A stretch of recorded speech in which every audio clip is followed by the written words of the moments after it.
ಎಲ್ಲ ಒಂದು SLC ಮತ್ತು ಸೆಕೆಂಡ್ PUC ವಿದ್ಯಾರ್ಥಿಗಳಿಗೆ ಟ್ರೂಸಿಕ್ ಅಫಿಷಿಯಲ್ ಚಾನಲ್ಗೆ ಸ್ವಾಗತ. ನಾನು ಚೇತನ್ CK.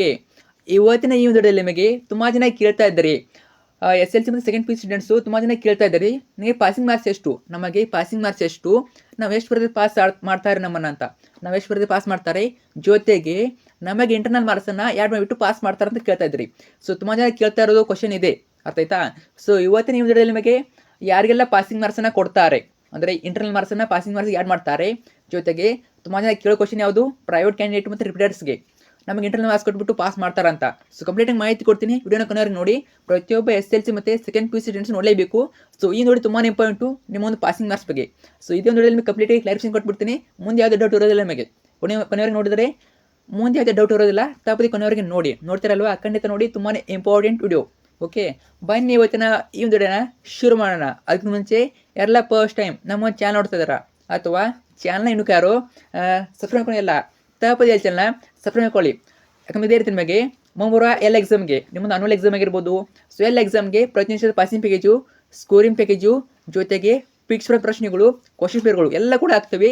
ಸೊ ನಿಮ್ಮ ಅನ್ಯುವಲ್ ಎಕ್ಸಾಮ್ ಮುಗಿಯೋರಿಗೆ ಇದೊಂದೆಲ್ಲ ಬರ್ತವೆ, ಇಂಪಾರ್ಟೆಂಟ್ ಪ್ರಶ್ನೆ ಆಗಿರ್ಬೋದು ಎಲ್ಲ ಕೂಡ ಬರ್ತವೆ. ಅವೆಲ್ಲ ಬೇಕು ಅಂತಂದರೆ ತಪ್ಪದೆ ಚಾನಲ್ನ ಸಬ್ಸ್ಕ್ರೈಬ್ ಮಾಡ್ಕೊಳ್ಳಿ, ಕಡ್ಡಾಗಿ ಮಾಡ್ಕೊಳ್ಳಿ. ತುಂಬ ಜನ ಎಲ್ಲಿ ಮಾಡ್ಕೊಂಡಿದ್ದಾರೆ, ನೀವು ಕೂಡ ಮಾಡ್ಕೊಳ್ಳಿ. ಸೊ ಮಾಡ್ಕೊಂಡು ಮಾತ್ರ ವಿಡಿಯೋ ಸಿಗ್ತವೆ, ಮಾಡಿದ್ರೆ ಸಿಗ್ತವೆ, ತಪ್ಪದೆ ಮಾಡ್ಕೊಳ್ಳಿ.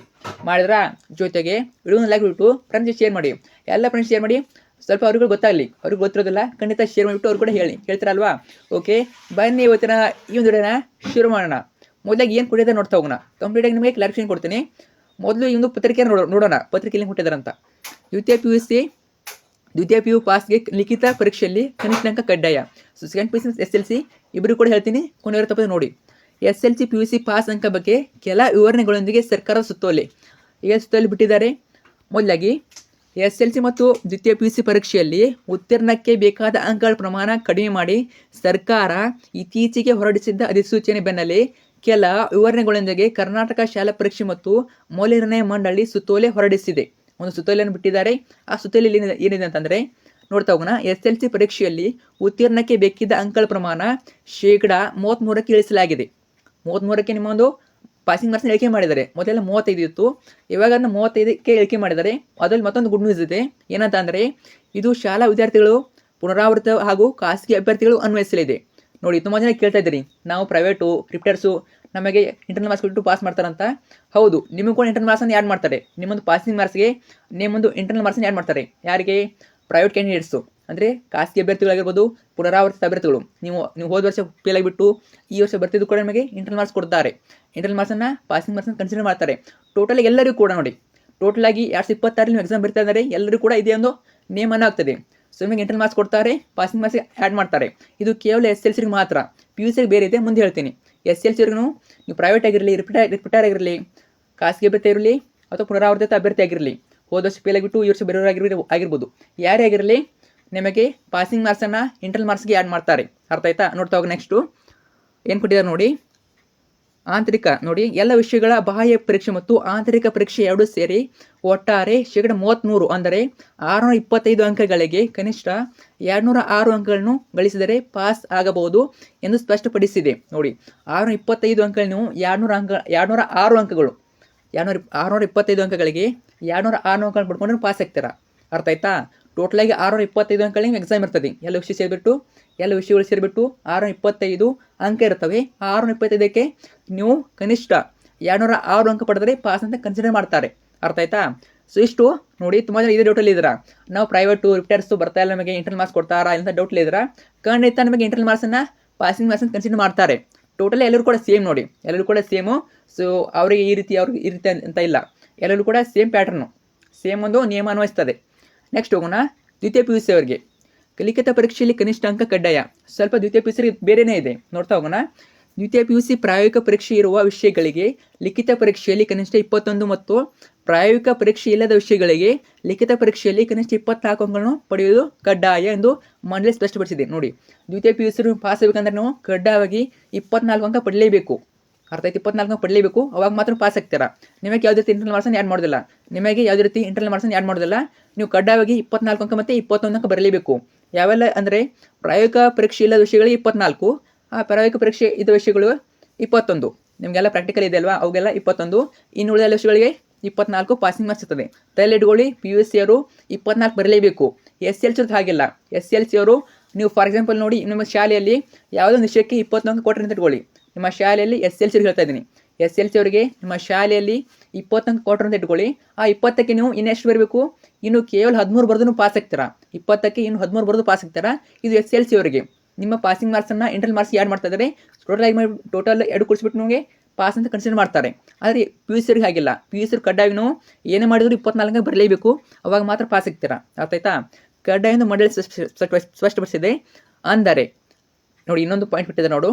ವಿಷಯವರು ಶೇಕಡ 33 ಅಂಕ ಪಡೆಯಲು SLC ಅಂತೆ ಪ್ರಾಯೋಗಿಕ ಅಥವಾ ಆಂತರಿಕ ಮೌಲ್ಯ ಮಾಪನದಲ್ಲಿ ಪೂರ್ಣ ಅಂಕ ಪಡೆದರೆ ನೋಡಿ, ಮಾಪನದಲ್ಲಿ ಪೂರ್ಣ ಅಂಕ ಪಡೆದರೆ ಅದೆಲ್ಲೋ ಪಾಸ್ ಹಂತಕ್ಕೆ ಪರಿಗಣನೆ ಆಗೋದಿಲ್ಲ. ಪಾಸ್ ಅಂಕಕ್ಕೆ ಪರಿಗಣನೆ ಆಗೋದಿಲ್ಲ. ಆಗಲೇ ಹೇಳಿದ್ನಲ್ಲ, ಅದೇ ಇದು. ನಿಮಗೆ SLC ಇರೋ ರೀತಿ ಪಾಸಿಂಗ್ ಮಾರ್ಕ್ಸ್ಗೆ ಇಂಟರ್ನಲ್ ಮಾರ್ಕ್ಸನ್ನು ಆ್ಯಡ್ ಮಾಡೋದಿಲ್ಲ. ಅರ್ಥ ಆಯ್ತಾ? ನೀವು ಕಡ್ಡಾಯವಾಗಿ 33% ಪಡಲೇಬೇಕು, ಅಂದರೆ 24 ಅಂಕನ ಪಡಲೇಬೇಕು. ನೆಕ್ಸ್ಟು ಲಿಖಿತ ಪಾಸ್ ಅಂಕಕ್ಕೆ ಪರಿಗಣನೆ ಆಗೋದಿಲ್ಲ. ಲಿಖಿತ ಪರೀಕ್ಷೆಯಲ್ಲಿ ಕನಿಷ್ಠ ಅಂಕ ಪಡೆಯುವುದು ಕಡ್ಡಾಯ ಎಂದು ಹೇಳಿದೆ. ಲಿಖಿತ ಪರೀಕ್ಷೆಯಲ್ಲಿ 24 ಅಂಕ ಕಡ್ಡಾಯ ಪಡಲೇಬೇಕು. ಇದು ರೂಲ್ಸು, ತೆಲ್ಲ ಇಟ್ಕೊಳ್ಳಿ. ತುಂಬ ಜನ ಅನ್ಕೊಂಡಿದ್ದೀರಾ PUC ಅವರು ನಮಗೆ ಇಂಟರ್ನಲ್ ಮಾರ್ಕ್ಸ್ ಬಿಟ್ಟು ಪಾಸ್ ಮಾಡ್ತಾರೆ ಅಂತ. ಇಲ್ಲ, 24 ಬರಲೇಬೇಕು. 200 ಮಾರ್ಕ್ಸನ್ನು ಇಂಟರ್ನಲ್ ಅಂತ ಕನ್ಸಿಡರ್ ಮಾಡ್ತಾರೆ. ಒಟ್ಟಿನಲ್ಲಿ 24 ಬರಲೇಬೇಕು.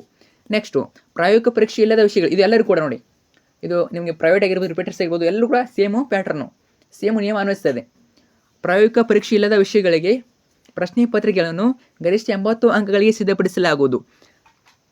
ಅದರಲ್ಲಿ ಕನಿಷ್ಠ 24 ಅಂಕಗಳನ್ನು ಪಡೆಯೋದು ನಂತರ ಕಡ್ಡಾಯ. 24 ಅಂಕ ಪಡಲೇಬೇಕು. ನೀವು 24 ಅಂಕ ಪಡೆಯೋದು ಕಡ್ಡಾಯ. ಆದರೆ ಆಂತರಿಕ ಮೌಲ್ಯಮಾಪನ ಮೀಸಲಾಗಿರೋ 20 ಅಂಕಗಳಿದ್ದು, ನಿಮಗೆ ಇಂಟರ್ನಲ್ ಏನು ಕೊಟ್ಟಿದ್ದಾರೆ 20 ಕೊಟ್ಟಿದ್ದಾರೆ. ಇಲ್ಲಿ ಉತ್ತೀರ್ಣತೆಗೆ ಕನಿಷ್ಠ ಅಂಕಗಳ ಮಿತಿ ನಿಗದಿಪಡಿಸಿಲ್ಲ. ಇಲ್ಲಿ ಯಾವುದೇ ರೀತಿ ಉತ್ತೀರ್ಣಕ್ಕೆ ಕನಿಷ್ಠ ಅಂಕವನ್ನು ಅವ್ರು ಕೊಟ್ಟಿಲ್ಲ.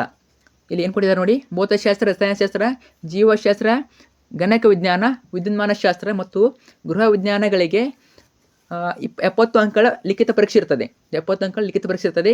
ಅದರಲ್ಲಿ 30 ಅಂಕಗಳನ್ನು ಪ್ರಾಯೋಗಿಕ ಪರೀಕ್ಷೆ ಮೀಸಲಿಡಲಾಗಿದೆ. ಪ್ರಾಯೋಗಿಕ ಪರೀಕ್ಷೆಗೆ 30 ಅಂಕ ಕೊಡ್ತಾರೆ. ಪ್ರತಿ ವಿಷಯದ ಲಿಖಿತ ಪರೀಕ್ಷೆಯಲ್ಲಿ ಗರಿಷ್ಠ 70 ಅಂಕಗಳಿಗೆ ಕನಿಷ್ಠ 20 ಅಂಕ ಪಡೆಯೋದು. 70 ಅಂಕ ನೀವು 21 ಅಂಕ ಪಡೆದರೆ ಪಾಸ್ ಆಗ್ತೀರಾ. ಕಡ್ಡಾಯ ಒಂದು ಸುತ್ತೋಲೆಯಲ್ಲಿ ತಿಳಿಸಲಾಗಿದೆ. ಆ ಸುತ್ತೋಲೆಯಲ್ಲಿ ಇದನ್ನೇ ಕೊಟ್ಟಿದ್ದಾರೆ ಅವರು. ನೆಕ್ಸ್ಟ್ ಪ್ರಾಯೋಗಿಕ ಪರೀಕ್ಷೆಯಲ್ಲಿ ವೇಟ್ ಮಾಡಿ. ಪ್ರಾಯೋಗಿಕ ಪರೀಕ್ಷೆಯಲ್ಲಿ ಗೈರಾದರೆ ಅಥವಾ ಕಡಿಮೆ ಅಂಕ ಗಳಿಸಿದರೆ ಮತ್ತೊಮ್ಮೆ ಪ್ರಾಯೋಗಿಕ ಪರೀಕ್ಷೆ ಬರಲು ಅವಕಾಶವಿಲ್ಲ. ಪ್ರಾಯೋಗಿಕ ಪರೀಕ್ಷೆಯಲ್ಲಿ ಏನಾದರೂ ಗೈರಾದರೆ ಅಥವಾ ಕಡಿಮೆ ಅಂಕ ಗಳಿಸಿದರೆ ಮತ್ತೊಮ್ಮೆ ಪ್ರಾಯೋಗಿಕ ಪರೀಕ್ಷೆ ಬರಲು ಅವಕಾಶ ಇಲ್ಲ ಅಂತ ಹೇಳಿದ್ದಾರೆ. ಮತ್ತೊಮ್ಮೆ ಅವಕಾಶ ಕೊಡೋದಿಲ್ಲ ಅವರು.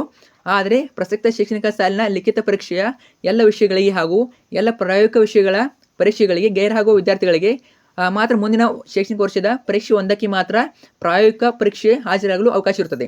ಮುಂದಿನ ವರ್ಷ ನೀವು ಪರೀಕ್ಷೆ 1ಕ್ಕೆ ಪ್ರಾಯೋಗಿಕ ಪರೀಕ್ಷೆನ ಹಾಜರಾಗಬಹುದು ಎಂದು ತಿಳಿಸಿದೆ. ಸೊ ಇಷ್ಟು ನೋಡಿ ಅಪ್ಡೇಟು. ಸೊ ಡೌಟಲ್ಲಿ ಕ್ಲಿಯರ್ ಅನ್ಕೊತೀನಿ.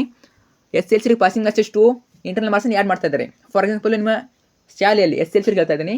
SLC ಅವರಲ್ಲಿ ನಿಮ್ಮ ಶಾಲೆಯಲ್ಲಿ 20ಕ್ಕೆ 21 ಇಂಟರ್ ಕೊಟ್ಟರೆ ಅಂದರೆ ಕೇವಲ 13 ಅಂಕ ಬರೀಬೇಕು.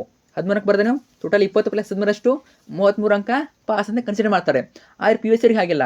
ನೀವು ಏನೇ ಆಗಲಿ 24 ಅಂಕ ಬರಲೇಬೇಕು. ಅರ್ಥ ಆಯ್ತಾ? ಪ್ರಾಯೋಗಿಕ ಇರುವ ವಿಷಯಗಳಿಗೆ 21, ಪ್ರಾಯೋಗಿಕ ಇಲ್ಲದ ವಿಷಯಗಳಿಗೆ 24 ಇರ್ತದೆ. ಅರ್ಥ ಆಯ್ತು ಅನ್ಕೋತೀನಿ. ಸೊ ಇದ್ರ ಬಗ್ಗೆ ಡೌಟ್ ಇದ್ರೆ ಕಮೆಂಟ್ ಮಾಡಿ. ಇದು ಎಲ್ಲರಿಗೂ ಪ್ರೈವೇಟ್ ರಿಪೀಟರ್ಸು ಅಂದರೆ ಖಾಸಗಿ ಮತ್ತು ಪುನರಾವರ್ತಿತ ಭರ್ತಿಗಳು ಕೂಡ ಅನ್ವಯ ಆಗ್ತದೆ. ಮತ್ತು ಫ್ರೆಷರ್ಸು ಎಲ್ಲರಿಗೂ ಕೂಡ ಸೇಮು ಪ್ಯಾಟರ್ನು, ಸೇಮು ನಿಯಮ. ಅರ್ಥ ಆಯ್ತಾ? ವಿಡಿಯೋನ ಶೇರ್ ಮಾಡಿಬಿಟ್ಟು ಫ್ರೆಂಡ್ಸ್ ಕೂಡ ಹೇಳಿ. ಜೊತೆಗೆ ಇದನ್ನು ಬಿಟ್ಟು ಮತ್ತೆ ಏನೆಲ್ಲ ಡೌಟ್ ಇವೆ ಕಮೆಂಟ್ ಮಾಡಿ. ಅವಾಗ ನೆಕ್ಸ್ಟ್ ವಿಡಿಯೋದಲ್ಲಿ ನಿಮಗೆ ಆನ್ಸರ್ ಕೊಡ್ತೀನಿ ಅಥವಾ ರಿಪ್ಲೈ ಮಾಡ್ತೀನಿ. ಕಮೆಂಟ್ ಮಾಡಿ. ಸೊ ಈಗ ಚಾನಲ್ ನಿಮಗೆ ಎಲ್ಲ ವಿಷಯದ ಮಾಡೆಲ್ ಕ್ವೆಶ್ಚನ್ ಏನು ಆಗ್ತಾ ಇರ್ತೀವಿ. SLC ಹಾಕ್ತಿದ್ದೀವಿ ಮತ್ತು PUC ಕೂಡ ಹಾಕ್ತೀವಿ. ವೇಟ್ ಮಾಡಿ. SLC ಈಗೆಲ್ಲ ತುಂಬ ಹಾಕಿದ್ದೀನಿ, ಅವ್ನು ನೋಡ್ಕೊಳ್ಳಿ. ಜೊತೆಗೆ ನೀವು ಪೂರೈಸಿ ಪರೀಕ್ಷೆ ಕೂಡ ವಿಡಿಯೋ ಹಾಕ್ತೀನಿ. ಸೊ ಎಲ್ಲ ವಿಷಯಗಳ ಇಂಪಾರ್ಟೆಂಟ್ ಪ್ರಶ್ನೆಗಳಾಗಿರ್ಬೋದು, ಕ್ವಶನ್ ಪೇಪರ್ ಆಗಿರ್ಬೋದು ಹಾಕ್ತೀನಿ. ವೇಟ್ ಮಾಡಿ, ಫ್ರೆಂಡ್ಸ್ ಶೇರ್ ಮಾಡಿ. Thank you so much.